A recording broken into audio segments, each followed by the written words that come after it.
특공대들만 나온 것 같아요. 네.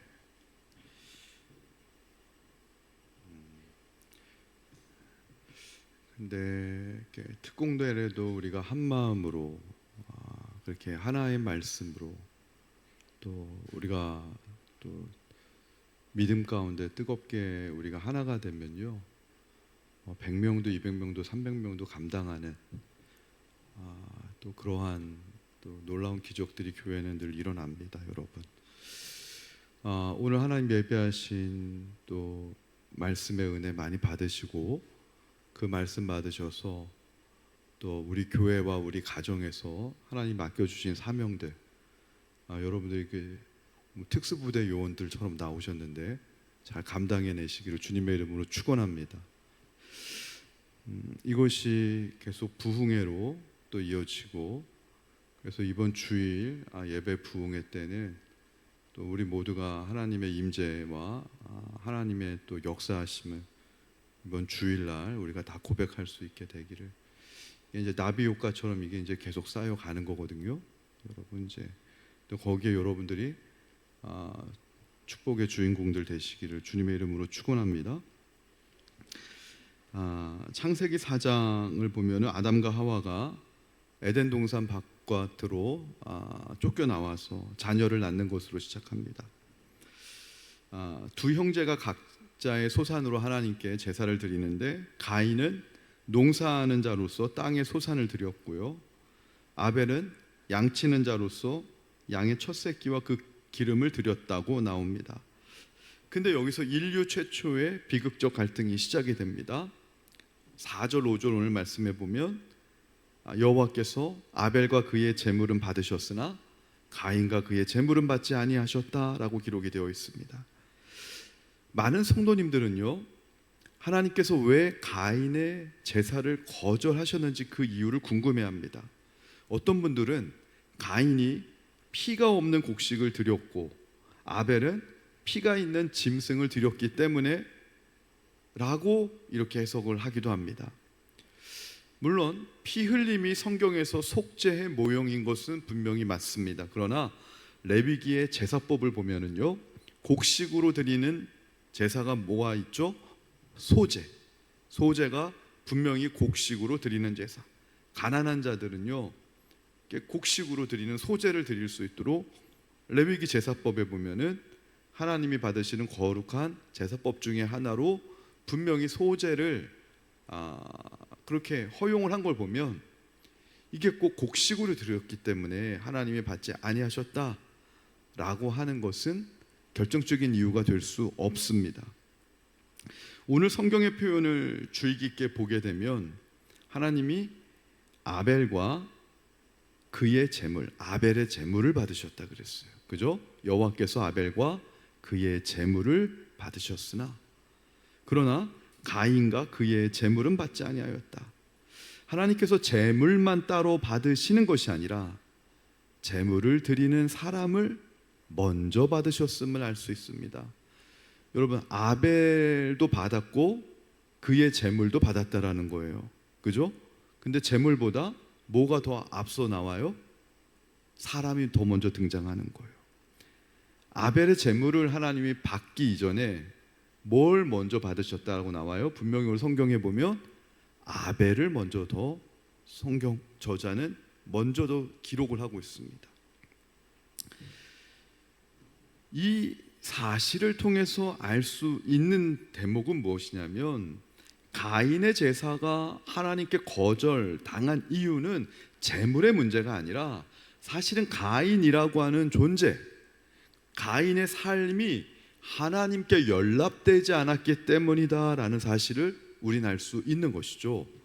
히브리서 11장 4절은 이 사실을 좀 더 명확하게 우리에게 알려주는데, 믿음으로 아벨은 가인보다 더 나은 제사를 하나님께 드림으로 의로운 자라 하시는 증거를 얻었으니 라고 나옵니다. 핵심은 믿음입니다. 아벨은요, 양의 첫 새끼와 그 기름을 하나님 앞에 구별하여 드렸다고 나왔습니다. 기름이라고 하는 것은 가장 좋은 부분을 얘기하는 거예요. 그러니까 이를 통해서 하나님을 아벨은 가장 최우선적으로 여기는 정성과 믿음을 가지고 있었음을 알 수가 있는 것이죠. 근데 오늘 성경에 보면 가인이 하나님한테 드린 것은 땅의 소산 중 일부를 드렸지, 아벨처럼 처음의 것, 가장 좋은 것을 구별하여 드렸다라고 하는 기록이 없어요. 여러분, 구별하는 게 중요합니다. 우리가 왜 구별된 삶을 살려고 노력하냐면, 구별한다라는 것은 뭐예요? 좋은 것을 고른다라는 거예요. 그래도 내가 누군가에게 선물을 줄 때 집에서 남아도는 것을 선물로 주면 그건 값없는 겁니다. 가장 구별해서 가장 좋은 것을 고르고 구별해서 그 사람을 위해 선물을 줄 때 가장 최고의 선물을 드린 것처럼, 하나님도 우리가 구별하여 하나님한테 우리의 삶을 드리기를 원하는 거예요. 그거를 거룩하다라고 표현하는 것이죠. 가인은 형식적으로 예배를 드렸을 뿐 자기의 삶을 하나님께 드리진 않았던 거죠. 이게, 예배는 우리가 그냥 의무적으로 드릴 수 있지만 우리의 삶이 그 예배를 따라가지 못하면 가인의 제사가 될 수 있다는 사실을 오늘 이 본문을 통해서 우리는 영적 교훈을 얻을 수가 있습니다. 가인은요, 자신의 제사가 거절당하자 반응이 어땠습니까? 5절에 보면은 그가 몹시 분하여 안색이 변했다라고 나옵니다. 안색이 변했다라고 하는 것은 얼굴을 떨궜다라고 하는 의미로 하나님에 대한 분노와 불만을 품었다라는 것입니다. 하나님에 대한 분노와 불만으로 하나님의 얼굴을 보지 못하고 고개를 떨궈버린 거예요. 근데 여기서 문제는, 하나님께 인정받지 못한 원인을 자기 자신에서부터 찾으면 이게 문제 해결이 되는데, 늘 문제를 일으키는 사람들은 성경에서 원인을 자기 자신에게서 찾지 않고 외부에게서 찾습니다. 가인은 오늘 하나님과 그리고 자기 동생 아벨에게서 그 원인을 돌리고 있어요. 찾고 있어요. 이거에 바로 죄의 본성입니다. 죄는 힘을 가지고 있어서 우리를 지배하고 파괴하고 하나님과 멀어지게끔 만들 그 충분한 힘이 있습니다. 그래서 가인이 분노를 품고 있는 그 순간, 죄가 가인의 마음의 문을 열고 들어가 그가 장차 살인자가 될 준비를 이 죄가 진행시키고 있었던 것이죠. 그러므로 우리는 분노가 치밀어 오를 때 이 분노를 그냥 방치해 두면 안 됩니다. 왜냐하면 이 분노를 해결하거나 처리하지 않으면 그것은 죄가 들어오는 통로가 되기 때문에 그런 것입니다. 결국은 이 분노가 살인으로 이어져서 동생을 죽입니다. 동생을 죽인 가인에게 하나님이 다시 찾아오시죠. 똑같이 묻습니다. 내가 어디 있느냐?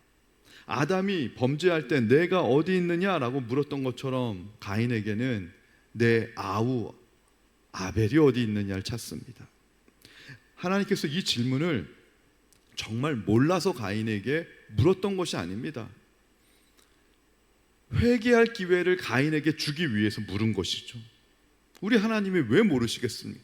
전능하신 하나님이 다 알고 있는데 묻는 거는요, 회개할 기회를 스스로 자백할 수 있게끔, 먼저 고백할 수 있게끔 회개할 기회를 주는데, 그럼에도 불구하고 가인의 대답은 충격적입니다. 내가 알지 못합니다. 그러면서 내가 내 아우를 지키는 자입니까? 오히려 하나님에게 반문합니다. 이 대답 속에서 죄인이 가지고 있는 뻔뻔함과 타락한 본성이 적나라하게 드러나는데, 첫 번째가 거짓말입니다. 동생을 죽여놓고도 뻔뻔하게 모른다라고 이야기합니다. 그리고 두 번째는 무책임입니다. 죄인의 특징이 책임지려고 하지 않는 것입니다. 그래서 대부분 보면 실수하는 게 문제가 아니고요, 실수하고 잘못하고 난 이후에 대처가 문제입니다. 어떤 분들은 공동체가 죽어나가든 교회가 막 깨지든 내가 내 자리만 지키면 된다, 자기의 자리가 더 자기의 안위가 더 중요한 분들이 있습니다. 이게 가인의 태도입니다. 무책임한 거예요. 근데 하나님의 사람, 하나님의 마음을 품게 되면은 그게 안 돼요. 솔로몬의 재판에 나오는 진짜 어머니처럼 자신의 아들이지만 포기할 수밖에 없어요. 내가 포기할 수밖에 없어요. 왜냐하면 그 아들을 살리기 위해서, 교회를 살리기 위해서 내 체면을 내려놓게 되는 것이고, 교회를 살리기 위해서 내 자리에 연연하지 않게 되는 것이고, 그렇게 되는 것이죠. 그게 책임감이라는 거예요. 근데 가인은 이 죄가 들어와서 죄에게 장악당하니까 거짓말과 무책임, 그건 관계의 단절을 낳게 됩니다. 그 대표적인 게 내가 아우를 지키는 자입니까? 라고 반문합니다. 여러분, 우리가 세상을 지키는 자지. 어떤 분들은 그럽니다. 내가 저 성도를 책임지는 자입니까? 책임지는 자여야죠. 예수님은 그렇기 위해서 우리를 위해 십자가에 달려 돌아가셨는데, 힘들면은 목사님 제가 우리 속회를 책임지는 자입니까? 책임지는 자여야죠. 우리에게 그럴 능력이 없으면 하나님 아십니다. 그러나 하나님이 듣고 싶은 것은 무엇이냐면, 나는 능력이 없지만 내 아우를 지키는 자가 되고 싶습니다. 하나님 도와주시옵소서. 그러면 성령님이 다 도와주시고 책임지시고 감당할 만한 은혜와 힘은 하늘로부터 내려오는 것인데, 그거를 못 보는 분들은 교회에서 무슨 직분이 한번 오면 그게 엄청난 축복과 상급을 받는 기회임에도 불구하고 내치는 거예요. 왜냐하면 하나님을 보지 못하니까, 정말 하나님을 믿지 못하니까, 하나님 살아계신 걸 믿지 못하고 늘 자기의 계획과 자기의 경험과 늘 자기 자신만 바라보니까 내가 그걸 어떻게 감당하냐고, 아무 일도 하지도 않았는데 생각 속에서 벌써 힘들어가지고 생각 속에서 벌써 기절하고 그냥 넘어져 있는 거예요. 아무것도 하지 않았어요. 제가 볼 때는 혼자 힘들어. 직분을 받았는데 아무것도 한 게 없어요. 근데 혼자 힘들어. 직분 받았다고 막 어깨가 막 무거워가지고 막 힘들어하는 모습이 막 보여요. 스스로 누가 그렇게 만드는 겁니까? 자기의 생각, 자기의 걱정과 염려가 그렇게 만드는 것입니다. 가인의 죄에 대한 대가는 혹독했습니다. 하나님께서 창세기 4장 11절 12절에 보니까 가인 때문에 땅이 저주를 받습니다. 그리고 너는 땅에서 피하며 유리하는 자가 되리라고 하나님 선언하십니다. 가인은 농사를 짓던 사람인데 가인의 죄로 인해서 땅이 저주를 받으니까 농사가 될 수가 없습니다. 생존의 기반이 무너지는 것입니다. 그리고 너는 유리하는 자가 될 것이다. 방랑자가 되는 거예요. 방황하는 인생이 되는 거예요. 그래서 가인이 떠나가지고 살던 그 땅의 이름이 노시인데, 노땅인데, 노세라고 하는 이름의 뜻이 무엇이냐면 유리하다, 방황하다는 뜻입니다. 에덴의 동쪽이라고 하는 영화가 옛날에 있었는데요, 에덴의 동쪽이라고 하는 영화의 뜻이 뭔지 몰랐는데 이게 가인을 보니까요, 가인이 살았던 에덴의 동쪽 노시라고 하는 땅은 하나님을 떠난 가인의 삶은 방황하고 유리하고 방랑하는 인생, 이었다라는 것이죠. 에덴의 동쪽은 방황과 방랑의 땅이라는 것입니다. 그곳에서 근본적으로 하나님을 떠난 인생이 겪게 되는 것이 불안입니다. 고독입니다. 두려움입니다. 그래서 하나님 앞에 내 죄 벌이 너무 중하여 하나님, 나를 만나는 자가 나를 죽이면 어떡합니까? 하나님한테 호소합니다. 근데 놀라운 것은 하나님의 반응입니다. 하나님을 떠난 이 가인에게 하나님이 한없는 은혜를 주십니다. 4장 15절에 보니까 하나님이 가인에게 표를 줍니다. 그 유명한 가인의 표를 주어서 가인을 죽이는 자는 벌을 7배나 받게 할 것이다. 그래서 가인으로 하여금 모든 살해의 위협으로부터 면하게끔 하나님이 은혜의 표를 주십니다. 이 표는 가죽옷을 지어 입히셨던 그 가죽옷의 은혜와 가인에게 주셨던 이 은혜의 표는 사실은 똑같은 것입니다. 보호와 은혜의 의미가 있습니다. 받을 자격이 없지만 하나님께서 일방적으로 주시는 은혜의 옷이고 은혜의 표입니다.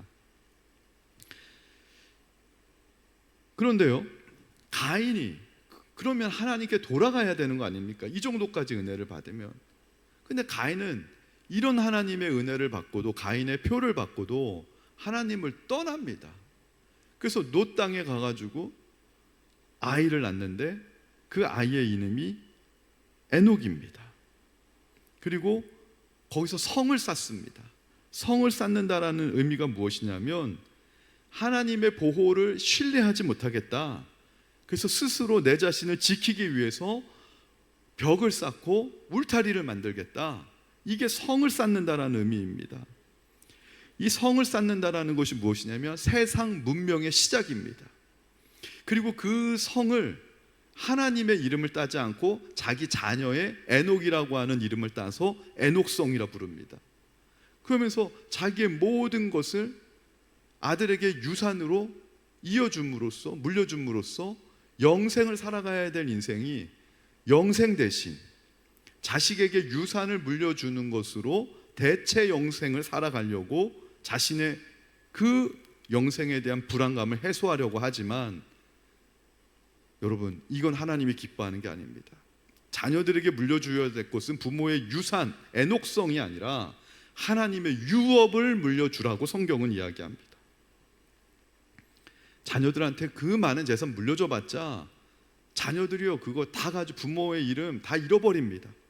그거 가지고 그 많은 유산 물려받은 자녀가 통계적으로 잘 되는 법 별로 없습니다, 여러분.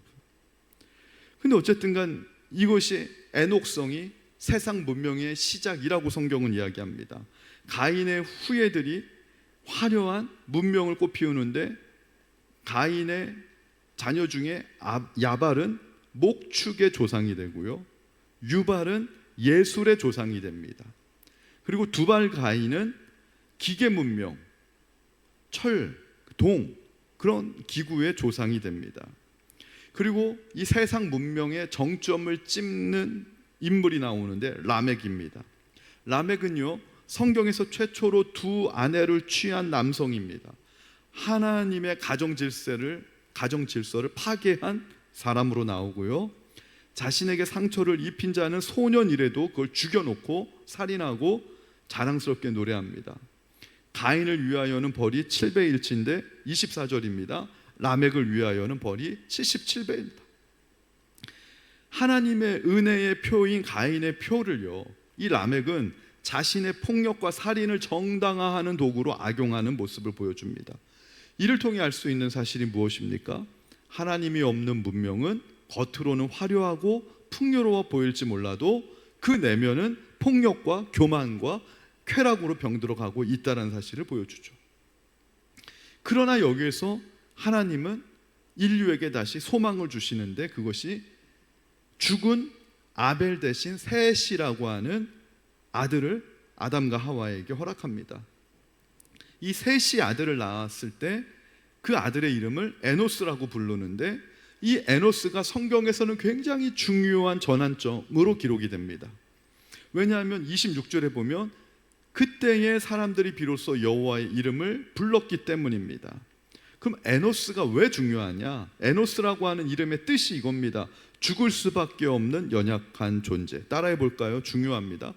죽을 수밖에 없는 연약한 존재. 이게 뭐라고요? 에노스의 뜻입니다. 자신의 연약함을 깨닫고요, 죽을 수밖에 없는 연약한 존재니까. 그래서 스스로 성을 쌓아서 자신을 보호하는 대신 하나님의 이름을 부르며 예배하는 사람들이 드디어 출현하는 게 바로 에노스 때입니다. 이게 바로 셋의 계보입니다. 구원의 역사가 이어지는 생명의 줄기가 탄생이 되는 곳입니다. 가인의 후손들은요, 하나님을 떠난 세상 문명의 기원을 이루지만은, 그러나 한쪽에서는 하나님께서는 죽은 아벨을 대신해서 셋을 낳고 셋의 후손들을 통해 에노스, 우리는 너무 연약하기 때문에 스스로 성을 쌓아서 보호할 그 능력도 안 되는 자들이에요. 그러니까 하나님의 이름을 부르며 예배할 수밖에 없는 거예요. 이들이 살 수 있는 길을. 이게 바로 아담의 계보를 잇는, 그래서 예수 그리스도까지 가는 예배 공동체의 최초의 원시적인 탄생을 알려주는 계보가 이 에노스 셋의 계보라고 하는 것이죠. 말씀을 정리합니다. 오늘 말씀을 통해 성경은 우리에게 두 가지 길을 보여주죠. 하나는 가인의 길입니다. 가인의 길은 자기 중심적인 신앙으로 자기의 유익에 맞지 않으면 분노하고 형제를 해치는 걸 서슴지 않고, 또한 스스로 성을 쌓아서 자신의 안위만을 보호하려고 하는 가인의 길이 하나 있고요. 하나님은 이 반대의 길로 자신의 연약함을 인정하고 자신은 죽을 수밖에 없는 연약한 존재이기 때문에 하나님의 이름을 부르는 것만이 내가 보호받을 수 있는 유일한 길이라 고백해서 하나님 앞에 상한 심령으로 제사, 예배를 드리는 셋의 길이 있다는 것이죠. 에노스의 길이 있다는 것이죠. 우리는 가인의 길이 아니라 셋의 길, 에노스의 길을 걸어가는 이 신년 새해가 되시기를 이 아침 주님의 이름으로 축원드립니다. 찬양하도록 하겠습니다.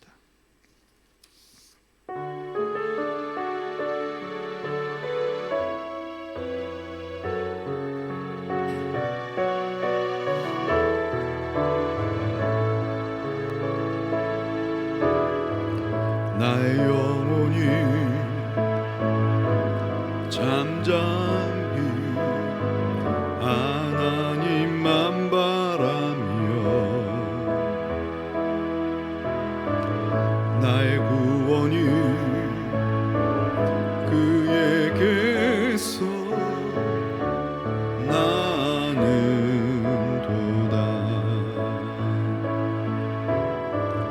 나의 영혼아 잠잠히 하나님만 바라라. 나의 소망이 저에게서 나는도다. 오직 주만이 나의 반석, 나의 구원이시니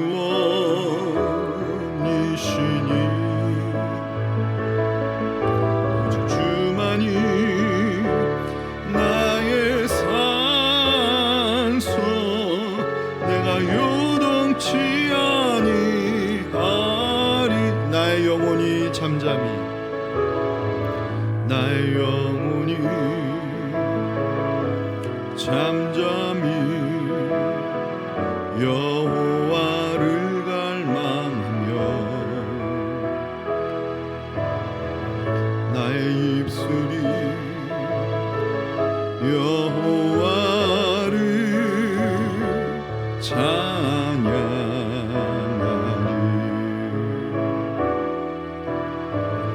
나의 영혼이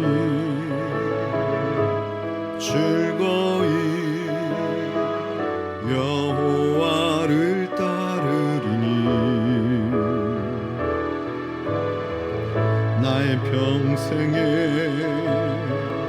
여호와를 나는도다. 오직 주만이, 오직 주만이 나의 반석, 나의 구원이시니 오직 주만이 나의 산소, 내가 요동치 아니하리. 기도하겠습니다. 오늘 창세기 4장은 가인과 셋의 그러한 족보라면 내일 창세기 5장은 또 아담의 그런 계보입니다. 창세기 4장과 5장이 누가 누구를 낳고 누가 누구를 낳고 이렇게 나오지만 사실 여기에 이 모든 이 성경의 어떤 이 세계관이 다 압축되어 있고 굉장히 중요한 장입니다. 내일도 오셔서 창세기 5장 속에 담겨져 있는 이 놀라운 좀 영적인 의미와 비밀들을 우리가 좀 알고, 아, 세상이 이렇게 이루어졌고 이런 원리로 지금 돌아가는구나, 그리고 하나님의 또 영적인 계보와 구원의 흐름은 이렇게 가는구나 하는 것을 붙잡았으면 좋겠는데요. 오늘 특별히 우리에게 도전이 되는 말씀은 그겁니다. 세상의 모든 문명은 가인의 문명입니다. 그의 후손들이 목축과 그 다음에 예술과 그 다음에 기계 문명의 다 조상들이 되었어요. 그 문명의 근원은 폭력성이고 그 다음에 무책임하고 자기만 하는 그 이기적인 문화에 기원을 두고 있지만, 그들은 우리가 볼 때 너무 영리한 것 같이 큰 성을 쌓고 바벨론과 같은 성을 쌓고 그 안에 호의호식하며 떵떵거리고 잘 사는 것이 우리가 볼 때 부러워 보일지 모르나, 사실은 그거는 하나님 앞에서 너무나 아무것도 아닌 인생이에요. 우리의 인생은 에노스와 같이 죽을 수밖에 없는 연약한 존재인 것 같지만, 그래서 하나님을 부르고 우리는 그리스도인의 스스로 성을 쌓는 존재가 아닙니다. 저는 여러분들 있잖아요, 올 한 해 경제적인 축복도 많이 받길 원하는데, 어떤 분들은 하나님으로 경제적인 축복 받으면 저는 그게 또 한편 성이 될까 봐 두렵습니다. 여러분의 자녀들이 잘 되길 원하는데, 그 여러분의 자녀들이 잘 되면 그걸 또 성으로 나도 모르게 또 그렇게 여기게 될까 봐 또 한편으로는 제가 걱정이 되는 마음도 있습니다. 여러분, 우리 그리스도인들은 성을 쌓는 사람이 아닙니다. 성이 없으면 외적이 쳐들어와서 내 걸 다 뺏어가면 어떡해요, 목사님? 여러분, 그게 믿음입니다. 성이 없어도 하나님이 우리를 보호해 주신다는 거, 그 믿음 가지고 여러분 도전하고 올 한 해 살아가시기 바랍니다. 다니엘처럼 뜻을 정해서 느부갓네살 왕의 그 진미를 거부할 수 있는 것처럼 거룩한 저항, 우리가 한번 올 한 해 그렇게 살아갔으면 좋겠습니다.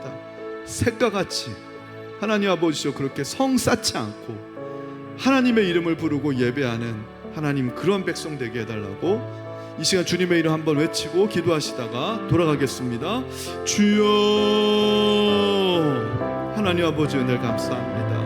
하나님 아버지, 가인의 표를 하나님 아버지 받고 그렇게 은혜를 받았지만 그는 하나님 품에 돌아오질 않고 오히려 에덴에서부터 더 동쪽으로 멀리 떠나 하나님 아버지 그가 정착한 땅은 노 땅이고 유리하고 방황하는 영적인 의미가 있는 땅에서 그는 하나님을 몰라 방황했습니다. 하나님, 그의 후손들은 하나님 아버지 목축의 조상이 되고 예술의 조상이 되고 기계 문명의 조상이 되고, 하나님 그 라멕은 하나님 아버지 모든 범죄와 가정 질서와 음란의 우상이 조상이 되었습니다. 하나님, 그들은 화려한 하나님 아버지시여 정말로 엔터테인먼트와 같은 하나님 아버지 요즘 산업으로 바벨론과 같은 모습으로 떵떵거리고 화려한 성을 쌓고 있지만 그 성 안에서는 하나님 아버지 폭력과 하나님 아버지 이기심과 하나님 아버지 그 교만함과 하나님 아버지 그 무책임함과 형제가 죽어가도 모르는 하나님 아버지 그런 냉소적인 것들로 하나님 가득 차 있는 하나님 아버지 결국 심판의 하나님 아버지 온상인 것을 우리가 알게 하여 주시옵소서.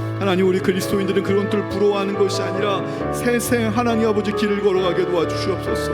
에노스가 태어났을 때 비로소 사람들이 여호와의 이름을 불렀더라 하는 것처럼 하나님이 아니면 우리가 연약하여 죽을 수밖에 없는 존재임을 깨달아서 하나님, 성이 아니라 우리의 성은, 나의 산성은 하나님이시오. 하나님 아버지, 나의 바위는 피할 바위도 하나님이시오. 하나님, 성을 쌓지 않게 하시고 하나님을 나의 성으로 삼게 하시고 하나님을 나의 피할 바위로 삼게 하시고, 하나님 아버지여, 나는 성이 없지만 하나님 아버지 대적들과 원수들을 이 하나님이 보이지 않는 하나님 천사들의 불칼로 지켜주신다는 그 믿음으로 하나님 아버지 올 한 해 나가길 원합니다. 하나님 아버지, 보이지 않는 하나님을 믿는 믿음감으로 하나님 사망의 음침한 골짜기를 지날지라도 평안하게 하시고 감사하게 하시고 흔들리지 아니하는 믿음의 담대함과 배포를 가지고 하나님을 기쁘시게 하는 올 한 해 되게 도와 주시옵소서.